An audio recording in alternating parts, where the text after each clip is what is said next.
Bollywood cafe आज explain कर रहा है एक Spanish movie the red thread. ये मूवी 2016 में रिलीज हुई थी और अभी ये मूवी नेटफ्लिक्स पे अवेलेबल है। इस मूवी में एक एयर होस्टेस और एक आदमी को बार बार डेस्टिनी मिलाती है और उनके नहीं चाहते हुए भी डेस्टिनी उनके साथ क्या खेल खेलती है, देखेंगे हम इस मूवी में। मूवी की शुरुआत में साउथ अमेरिका के कंट्री अर्जेंटीना के एक शहर बोनोस एरिस के एयरपोर्ट पर एक एयर होस्टेस चेक इन के लिए रिसेप्शन की तरफ बढ़ रही है। चेक इन के बाद में ये एयर होस्टेस एक काउंटर पे जाके गाना सुनने लग जाती हैं। तभी वो देखती हैं कि उसके पास में एक और आदमी आके सॉन्ग सुनने लगता है। एयर होस्टेस प्रॉपर्ली सॉन्ग को प्ले नहीं कर पा रही थी, तो ये आदमी इस एयर होस्टेस की सॉन्ग सिलेक्शन में हेल्प कर देता है और इसके बाद में ये दोनों एक दूसरे को स्माइल पास करते हैं। इन लोगों को नहीं पता कि इनकी बिना बात किए हुए ये छोटी सी मीटिंग इनकी जिंदगी को कैसे पूरी तरह से बदल के रख देगा। द रेड थ्रेड जो इस मूवी का नाम है और एक चाइनीज प्रोवर्ब है जो ये कहती है कि irrespective of your place and time, आप कहीं पर भी पैदा हो या फिर कहीं पर भी रहे, किस्मत की डोर आपको अगर मिलाने में लग जाए तो फिर उसको कोई भी नहीं रोक सकता। इस डोर को या तो आप छोटा कर सकते हो या फिर इसको लंबा कर सकते हो, आप इसको कभी भी तोड़ नहीं सकते। डेस्टिनी अगर आपको मिलाने पे उतारू हो जाए तो दुनिया की कोई भी ताकत आपको मिलने से नहीं रोक सकती। और इसी प्रोवर्ब को प्रूव करता मूवी का अगला सीन है जिसमें ये आदमी जिसका नाम मैनुअल होता है, तो वहाँ पर वो एयर होस्टेस जिसका नाम एब्रिल होता है, वो एक माइनर बॉय को अपने साथ में लाती है और मैनुअल को कहती है कि ये सीट इसकी है, लेकिन वो लड़का कहता है कि मैं विंडो सीट प्रेफर करता हूँ। एब्रियल मैनुअल को बताती हैं कि ये लड़का अपने पेरेंट के बिना जर्नी कर रहा है और इसकी जिम्मेदारी मेरे ऊपर है, इसलिए तुम इसका ध्यान रखना और इसको किसी भी चीज की जरूरत पड़े तो मुझे बुला देना। एब्रियल की फ्रेंड एब्रियल को बताती हैं कि हमारी एक को एयर होस्टेस को कल ड्रिंक करने की वजह से सस्पेंड कर दिया गया है। तो एब्रियल कहती है कि मुझे हेडेक की टेबलेट दो और ये सब बकवास मत करो। एब्रियल की फ्रेंड उसको हेडेक की टेबलेट दे देती है। फ्लाइट को टेक ऑफ हुए काफी टाइम हो चुका होता है और अब मैनुअल एब्रिल के अकेले होने का वेट करता है और जब उसकी को एयर होस्टेस पैसेंजर्स को सर्व करने के लिए जाती है तो वो एब्रिल के पास चला जाता है। तो एब्रिल पूछती है कि क्या तुम्हें नींद नहीं आ रही है क्या? तो मैनुअल कहता है कि मुझे फ्लाइट की जर्नी से बहुत डर लगता है। तो एब्रिल पूछती है कि तुम आज ट्रेवल क्यों कर रहे हो, बिजनेस के लिए या प्लेजर के लिए? तो एब्रिल कहता है कि मेरे लिए बिजनेस और प्लेजर दोनों एक जैसी चीज है, क्योंकि मैं इनोलॉजिस्ट हूँ जो वाइन बनाने में एक्सपर्ट हूँ और मेरे वाइन बनाने का बिजनेस है। इस बात पे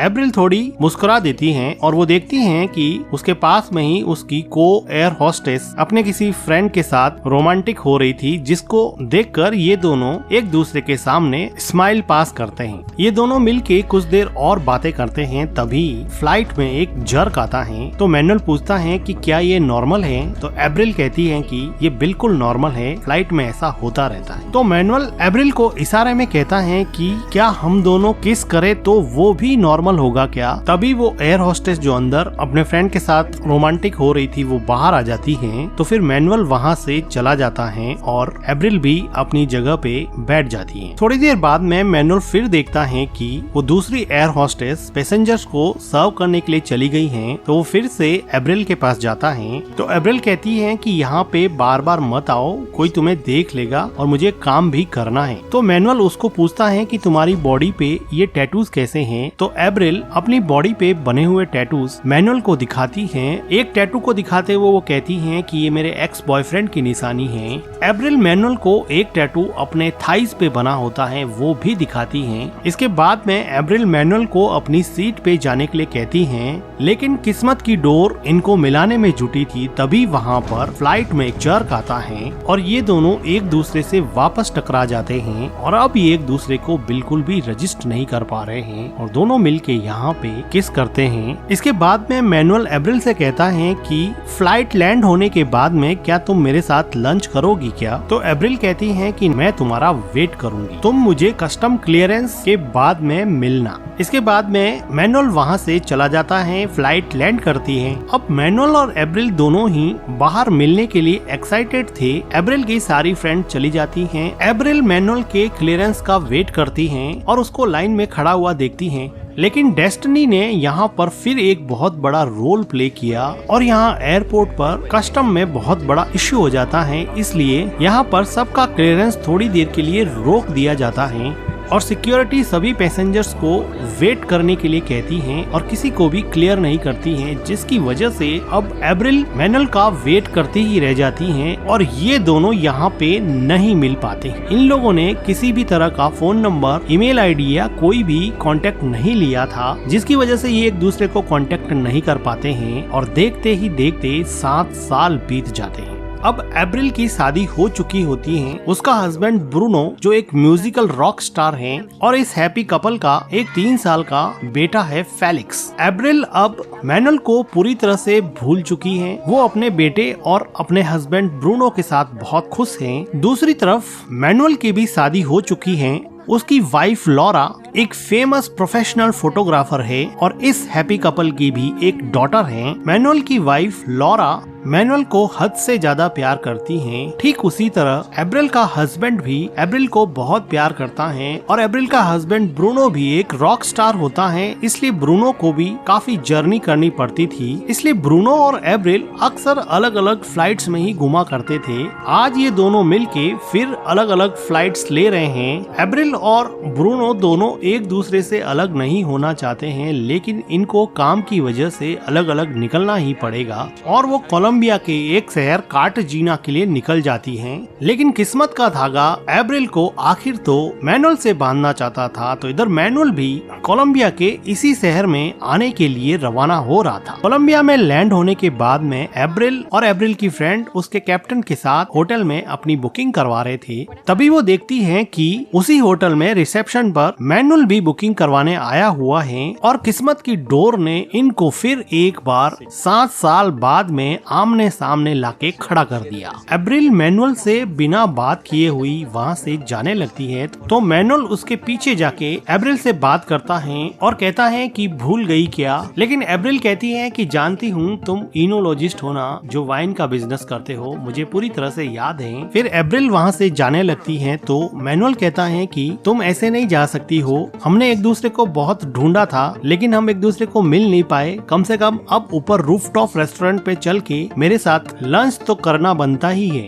इंसिस्ट करने पर एब्रिल एग्री हो जाती है और मैनुअल के साथ रूफटॉप रेस्टोरेंट में लंच करने के लिए ऊपर चले जाते हैं। एब्रिल कहती है कि मैं एयरपोर्ट पर 5 घंटे तक वेट करती रही लेकिन तुम नहीं आए, तो मैनुअल कहता है कि मेरा उस शाम को कस्टम क्लियरेंस हुआ ही नहीं था, इसलिए मैं एयरपोर्ट से बाहर ही नहीं आ पाया। फिर ये दोनों एक टेबल पर जाते हैं और लंच का ऑर्डर करते हैं। अब एब्रिल अपने हस्बैंड और अपने बेटे से बात करना चाहती है, तो वो देखती हैं कि यहाँ पर मोबाइल का नेटवर्क प्रॉपर नहीं आता है। एब्रिल फिर अपने हस्बैंड ब्रूनो और अपने सन फेलिक्स की फोटो मैनुअल को दिखाती है और मैनुअल भी अपनी वाइफ और अपनी डॉटर की फोटो एब्रिल को दिखाता है और वो कहती है कि आखिर तुम्हें तुम्हारा प्यार मिल ही गया। तो मैनुअल कहता है कि ये प्यार हम दोनों के बीच में भी हो सकता था, क्या तुम इसके बारे में नहीं सोचती हो? तो एब्रिल कहती है कि नहीं, जो चीजें नहीं हुई हैं उनके बारे में मैं कभी नहीं सोचती। मैनुअल कहता है कि मुझे विश्वास नहीं होता है कि मुझे उस टाइम तुमसे प्यार हो गया था। तो एब्रिल कहती है कि सिर्फ एक किस करने से तुम्हें प्यार कैसे हो गया, और वो कहती है कि अब मुझे जाना पड़ेगा, मेरे कैप्टन फ्रेंड की बर्थडे पार्टी है और मुझे पार्टी के लिए तैयार होना है। और एब्रिल थैंक यू कह के वहाँ से निकल जाती है। एब्रिल अपने होटल रूम में जाके अपने हस्बैंड और अपने बेटे से बात करती है। तभी वहाँ पर उसकी फ्रेंड और उसकी को एयर होस्टेस आ जाती हैं और वो एब्रिल को मैनुअल के बारे में पूछती हैं। तो एब्रिल उसको बता देती हैं कि अब तो वो शादीशुदा हैं, अब उसका एक बच्चा भी है और एक बहुत ही प्रिटी सी वाइफ भी है। एब्रिल कहती हैं कि ये सब छोड़ो, कैप्टन की बर्थडे पार्टी का टाइम हो गया है, जल्दी से रेडी हो जाओ, चलते हैं। दूसरी तरफ मैनुअल अपने रूम में बैठा बैठा अपनी वाइफ से लैपटॉप पे बात करता है और थोड़ी देर बाद में बोर होने की वजह से होटल की छत पे आ जाता है, जहाँ से वो देखता है कि अप्रैल अपने कैप्टन फ्रेंड की बर्थडे पार्टी में खूब एंजॉय कर रही है। अप्रैल जब मैनुअल को बाहर खड़ा देखती है तो वो उसको अंदर बुला लेती है और यहाँ पे डीजे कह रहा होता है कि सब अपना अपना पार्टनर चॉइस कर लो, सबको यहाँ पे कपल डांस करना है। तो अप्रैल मैनुअल को हाथ पकड़ के डांस फ्लोर पे ले जाती है और वो उसके साथ डांस करने लगती हैं। ये किस्मत की डोर ही थी जो इनको बार बार दूर जाने के बाद में भी करीब लाए जा रही थी। This is the invisible thread of destiny which connect the people. Universe की सीयर रैंडमनेस के बावजूद भी आपका किसी खास आदमी से बार बार मिलना डेस्टिनी ही कहा जाएगा। यही तो इस मूवी का नाम है, द रेड थ्रेड। वो थ्रेड जो हमें एक दूसरे से बांधे रखता है, एक दूसरे की तरफ खींचता है, एक दूसरे से दूर भी ले जाता है, लेकिन ये डोर कभी टूटती नहीं। कभी न कभी कहीं न कहीं जिनको मिलना होता है वो मिल ही जाते हैं। ठीक ऐसा ही अप्रैल और मैनुअल के साथ हो रहा था। डांस करने के बाद में ये दोनों होटल की छत पे चले जाते हैं और थोड़ी बातें करते हैं। तो मैनुअल अप्रैल को कहता है कि कल साइट सीइंग करने चलेंगे क्या, लेकिन अप्रैल बिना कोई जवाब दिए मैनुअल को बाय कह के जाने लगती है। जाने से पहले वो मैनुअल को गाल पे किस करती हैं, तो मैनुअल उसको वापस से किस करने लगता है, तो वो दोनों कुछ ज्यादा क्लोज हो जाते हैं और एक दूसरे को किस करने लग जाते हैं। लेकिन जल्दी ही अप्रैल पीछे हट जाती है। नेक्स्ट डे मॉर्निंग में उठकर अप्रैल अपने हस्बैंड ब्रूनो और अपने सन फेलिक्स से वेबकैम पे बात करती है, लेकिन यहाँ पे नेटवर्क कनेक्टिविटी का थोड़ा इश्यू था, इसलिए अब अप्रैल अपने हस्बैंड से बात नहीं कर पा रही है। तो अप्रैल ने सोचा कि अब होटल में बोर होने और टीवी देखने से तो अच्छा है कि बाहर कहीं घूम के आया जाए, और वो कंफर्टेबल क्लोथ्स में अपने रूम से बाहर निकल जाती हैं। वो अपनी फ्रेंड को साथ में ले जाना चाहती हैं, लेकिन वो देखती हैं कि उसकी फ्रेंड कैप्टन के साथ रोमांस कर रही है, तो खुशी खुशी वो उन दोनों को अकेला छोड़ के खुद अकेली ही साइट सीइंग के लिए निकल जाती है। जाते समय अप्रैल देखती है कि मैनुअल अपनी वाइन की बोतल को एग्जीक्यूटिव्स को प्रेजेंट करने की कोशिश कर रहा है। मैनुअल अप्रैल के पास आके पूछता है कि क्या मैं तुम्हारी कोई हेल्प कर सकता हूँ क्या। तो अप्रैल कहती है कि मुझे आर्ट फेयर में जाना है, लेकिन मैं मैप रीडिंग में इतनी अच्छी नहीं हूँ, मुझे नहीं पता कैसे जाऊँ। तो मैनुअल कहता है कि तुम मेरे साथ चलो, मैं तुम्हें ले चलता हूँ। तो अप्रैल कहती है कि नहीं, मैं अकेली ही जाऊंगी। तो फिर मैनुअल अकेला ही साइट सीइंग के लिए जाने लगता है, जिसको देख के अप्रैल काफी इम्प्रेस होती है कि उसने किसी भी चीज के लिए उसको फोर्स नहीं किया, और अब अप्रैल भी मैनुअल के साथ साइट सीइंग के लिए चली जाती है। ये दोनों मिलके काफी साइट सीइंग करते हैं, एक आर्ट फेयर में जाते हैं जहाँ से ये लोग बहुत सारी चीजें खरीदते हैं। मैनुअल यहाँ से एक आर्ट रिंग बाय करता है जो वो अप्रैल को देना चाहता है। यहाँ पर काफी देर घूमने के बाद में ये दोनों एक जगह दीवार पे जाके बैठ जाते हैं और बातें करने लगते हैं। यहाँ पे अप्रैल मैनुअल को कहती है कि यहाँ पे कितना फ्री फील होता है, यहाँ पे कितना लिबरेटिंग फील होता है, और अप्रैल उठ के मैनुअल को किस करने लग जाती है। और तभी यहाँ पे बारिश होने लग जाती है और ये दोनों उठ के एक टनल में चले जाते हैं, लेकिन अप्रैल अपने आप को रोकना नहीं चाहती थी। वो टनल के फिर बाहर चली जाती हैं और वो बारिश को अब एंजॉय करने लगती हैं। द रेड थ्रेड, किस्मत की वो डोर जो इनको पहली बार एयरपोर्ट पर मिलवाने के बाद में काफी खिंच गई थी, अब वो डोर वापस से कॉन्ट्रैक्ट हो गई है और इन दोनों को बेहद करीब ले आई है। लाइफ में बारिश कोई प्लान नहीं कर सकता, सेरेंडिपिटीज कोई प्लान नहीं कर सकता, रैंडमनेस और चांसेस कोई प्लान नहीं कर सकता। ये सब डेस्टिनी है, और इसी डेस्टिनी के चलते अप्रैल और मैनुअल एक दूसरे के साथ यहाँ पे इंटीमेट होने लग जाते हैं। नेक्स्ट डे मॉर्निंग में मैनुअल अप्रैल को वही रिंग गिफ्ट करता है जो वो आर्ट फेयर से कल लेके आया था। थोड़ी देर बाद में मैनुअल की वाइफ का फोन आता है, तो अप्रैल बड़े ध्यान से सुनती है। वो सुनती है कि मैनुअल ये कह रहा है कि मैं मीटिंग में बिजी हूँ, मुझे 1-2 दिन और लग जाएंगे, और वो अपनी वाइफ से झूठ बोल रहा होता है, जिसकी वजह से एब्रिल को ऐसा लगा कि वो भी तो ऐसा ही कर रही है और उसको थोड़ा गिल्टी फील होने लगता है। मैनुअल एब्रिल को पूछता है कि क्या हुआ, तुम इतनी अपसेट क्यों हो, मेरी वाइफ का कॉल आंसर किया इसलिए तुम अपसेट हो क्या? तो एब्रिल कहती है कि नहीं, मुझे अच्छा नहीं लग रहा कि तुम किसी और के साथ हो। तो मैनुअल कहता है कि वो तो तुम भी हो ना, तुम्हारा भी तो एक हस्बैंड है ना। तो एब्रिल कहती है कि यही तो प्रॉब्लम है, हम दोनों प्यार सच में किसी और से करते हैं और मुझे नहीं पता कि मैं यहाँ पे क्या कर रही हूँ। तो मैनुअल कहता है कि हमारा फ्यूचर है, हमारा चांस है। तो एब्रिल कहती है कि कोई चांस नहीं है, एक ही टाइम में दो आदमियों को प्यार में नहीं कर सकती और इसमें तुम भी कुछ नहीं कर सकते और मैं भी कुछ नहीं कर सकती। और वो अपसेट होके रोते रोते वहाँ से चली जाती है। रोते हुए एब्रिल अपने घर की तरफ निकल जाती है और मैनुअल भी अपने घर की तरफ उदास मन से चला जाता है। काफी दिन बीत जाते हैं। अब मैनुअल का मन अपने काम में भी नहीं लग रहा होता है। वो बार बार फेसबुक पर एब्रिल की फोटोज देख के अपने आप को तसल्ली देने की कोशिश करता है। थक हार के मैनुअल अब एब्रिल को मैसेंजर पर मैसेज करता है कि अब मुझसे सहन नहीं होता है, चलो मिलते हैं। इंस्टेंटली मैसेज को एब्रिल पढ़ती है और कुछ सोचने के बाद में वो रिप्लाई करती है कि नहीं, मैं तुमसे नहीं मिलना चाहती। इस जवाब को पढ़कर मैनुअल काफी डिसअपॉइंट हो जाता है और एब्रिल ने भी ये जवाब अपनी खुशी से नहीं लिखा था। उसको पता था कि वो मैनुअल से मिलती रहेगी तो चीजें और ज्यादा बिगड़ जाएगी, इसलिए उसने अपने आप को रोक लिया था। लेकिन किस्मत की door, the thread of destiny ने कुछ और ही प्लान किया था। आज मैनुअल की वाइफ लॉरा, जो कि एक फेमस प्रोफेशनल फोटोग्राफर है, आज ब्रूनो, जो कि एक म्यूजिक रॉक स्टार है, उसका फोटो शूट कर रही है और उसके साथ में उसकी वाइफ एब्रिल भी आई है। ऐसे तो मैनुअल कभी भी अपने वाइफ की फोटो शूट साइट पे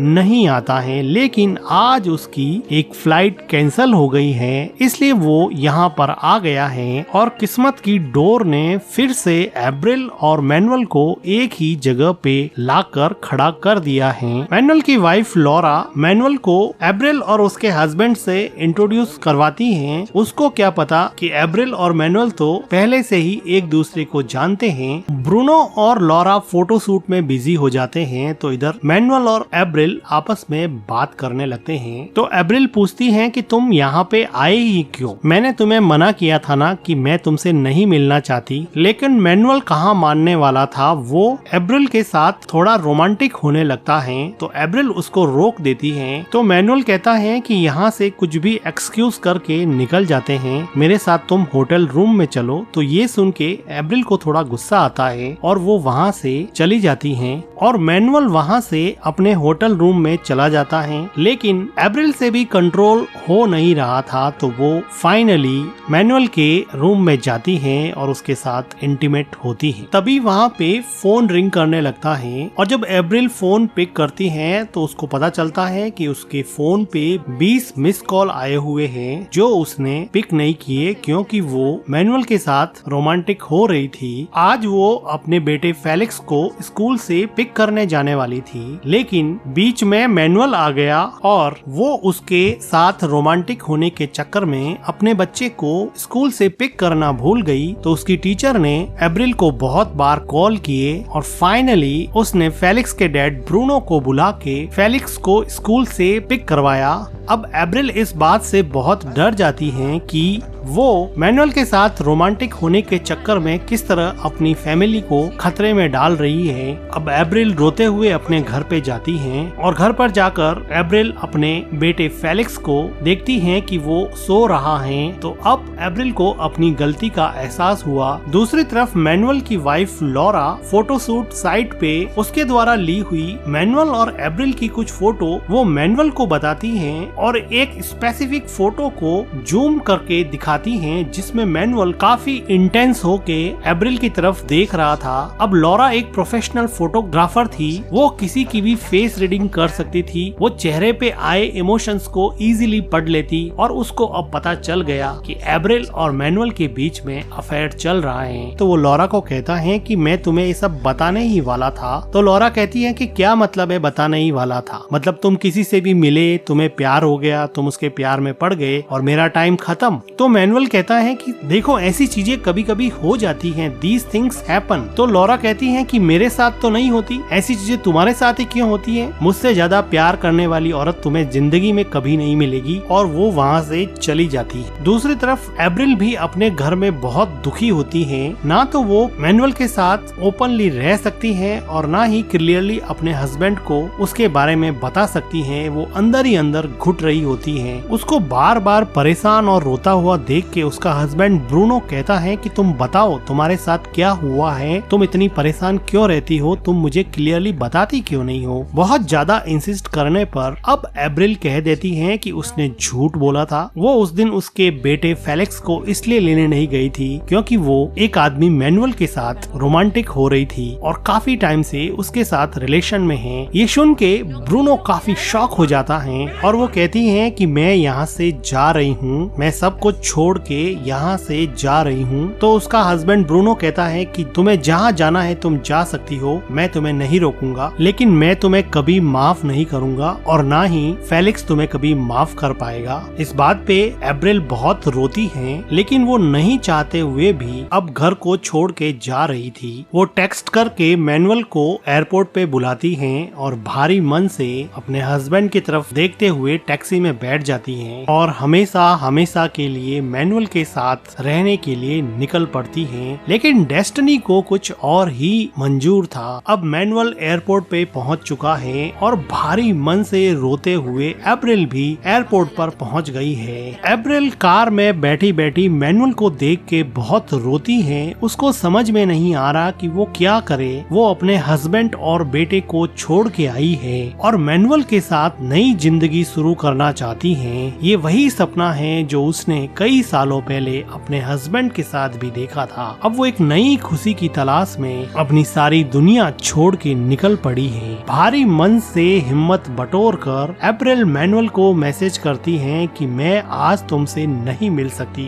एब्रिल मैनुअल को मैसेज पढ़ते हुए कार के अंदर से ही देखती है। वो डिसअपॉइंट होके अपना फोन अपनी कोट की जेब में रख देता है। एब्रिल ड्राइवर को बोलती है कि चलो यहाँ से, और वो फिर से अपने घर की तरफ चली जाती है क्योंकि डेस्टिनी की डोर तो उसके हस्बैंड के साथ भी जुड़ी थी, उसके बच्चे के साथ भी जुड़ी थी, जो अब फिर से कॉन्ट्रैक्ट हो रही है और उसकी फैमिली को वापस पास लाने का काम कर रही है। रैंडम इमोशनल आउटबर्स्ट ने एक ऐसा इरेशनल डिसीजन एब्रियल को लेने पे मजबूर कर दिया और वो एक झटके में वापस अपने घर की तरफ मुड़ गई है। क्या वो मैनुअल से कभी मिलेगी, किसे पता। डेस्टिनी, किस्मत किसे कब कहां कैसे मिला दे कोई नहीं कह सकता। इसी के साथ ये मूवी एंड हो जाती है। मूवी का एक्सप्लेनेशन अगर आपको अच्छा लगा हो तो वीडियो को लाइक कीजिएगा, हमारे चैनल को सब्सक्राइब कीजिएगा and thank you for watching.